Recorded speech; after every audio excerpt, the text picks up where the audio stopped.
One of the biggest issues in the mainstream media today is that so few players are prepared to admit when they got something horribly wrong. In the culture war, folk dig deeper into their trenches, and sometimes there is little chance to take a breath and realise the most sensible thing would be to reverse course or at least address errors with a degree of nuance. Today, I finally get the opportunity to do just that. I have stayed silent for many years on Johnny Depp versus Amber Heard, despite ending up an unwilling party in the former Hollywood golden couple's bid for mutual destruction in a British courtroom.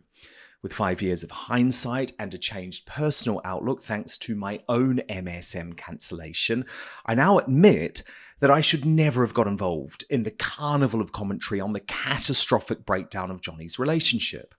Having spent the last 6 months battling deranged lies from an abusive ex designed to destroy my career through a social media campaign supported by a leftist criminal working for the fantasists at Byline Times, I know how difficult it can be to defend yourself against those sorts of smears, even though I have now been fully exonerated in 2 separate investigations by the Metropolitan and Scottish Police.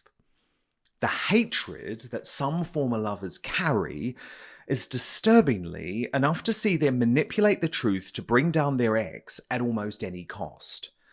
Now, here's for the important nuance that many of Johnny's rabid supporters might not be prepared to accept. This is not my bid to in any way attack or cause further issues for Amber Heard. She never wanted to be dragged through to personally costly, and in the case of the US, reputationally devastating court cases. I got to know her just a little after our careers became surprisingly intertwined, and even though our politics couldn't be more different, believe the public perception of her is unfair. It's unfortunate that Johnny felt the need to drag her through these court cases, but I can now see that he saw no other way to declare his perceived innocence to the world in order to be able to return to his passion of acting without any cloud hanging over him, resulting in a reluctance by the big studios to hire him in blockbusters. In other words, he was determined to clear his name at almost any cost. Having found myself in a comparably ugly situation, I admit to now understanding his desire, no matter how irrational. Everyone else might be able to move on, but the lingering taint that is connected to a male in the spotlight after these sorts of accusations never completely dissipates, not even close.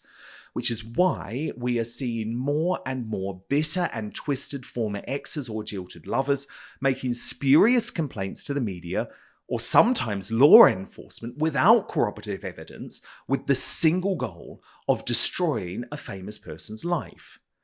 While it has long been lost in their sensational coverage of the trial, my now infamous column in The Sun was actually not focused on Depp and Heard, but rather the hypocrisy of J.K. Rowling. In recent years, I've become one of the most ardent supporters of the feminist Harry Potter author for her brave stance to protect the rights of biological women in the face of abusive conduct from the extreme trans lobby.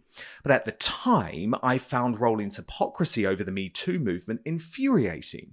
She was leading the ridiculous Believe All Women charge while continuing to support Depp in the lead role in her Fantastic Beasts franchise. That simply didn't add up to me, and the column was about that piety, not the specific allegations against Depp. But in an unfortunate headline online, which I did not write, by the way, and was never used within the column in the printed newspaper, that headline branded Depp a wife beater, and all hell broke loose.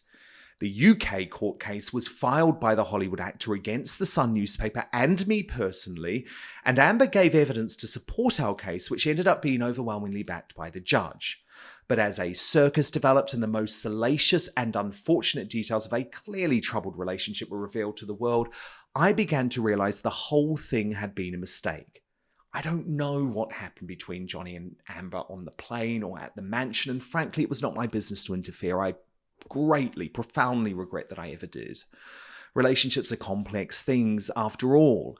Amber had legal and criminal recourse to deal with any allegations of abuse. That's how they should have been handled, not via trial by social media.